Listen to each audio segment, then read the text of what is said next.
अगर आपका ऑपरेट हुआ है और आपको कहा जाता है भी आपने दूध भी नहीं पीना, दही भी नहीं खाना, आपने फल भी नहीं खाना, आपने सब्जियां भी नहीं खानी, आपने गोश्त भी नहीं खाना, उससे बच्चे के पेट में दर्द होगी, बच्चे को ये होगा वो होगा, टांके टूट जाएंगे, टांकों में पस पड़ जाएगी, तो कौन सी डाइट आपको ऑपरेशन के बाद लेनी चाहिए?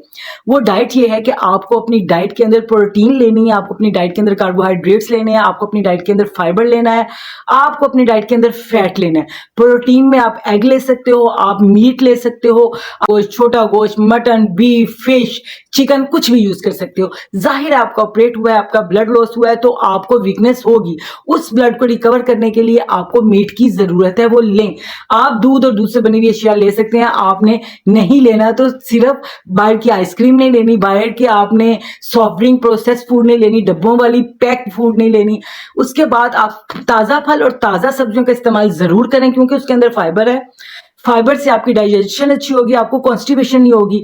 वैसे तो आपके टांकों में पस नहीं पड़ेगी, टांके नहीं टूटेंगे, लेकिन अगर आपको कब्ज हो गई तो आपके टांके डेफिनेटली टूटेंगे, डेफिनेटली आपका जो है वो सिस्टम खराब होगा। तो फाइबर लेने से, ताजा फल, ताजा सब्जियां लेने से आपको बिल्कुल भी कॉन्स्टिपेशन नहीं होगी। अब उसके बाद आपने फैट, जिन लोगों का ऑपरेशन इस वजह से हुआ है कि उनका ब्लड प्रेशर हाई हो गया था, या जिन लोगों का कोलेस्ट्रॉल बहुत ज्यादा है, तो वो देसी घी और किसी और घी का भी इस्तेमाल नहीं करेंगे। हाँ, जिनका फैट का कोई मसला नहीं है, जिनका कोलेस्ट्रॉल का कोई मसला नहीं है, वो देसी घी खाएं या जो मर्जी घी खाएं।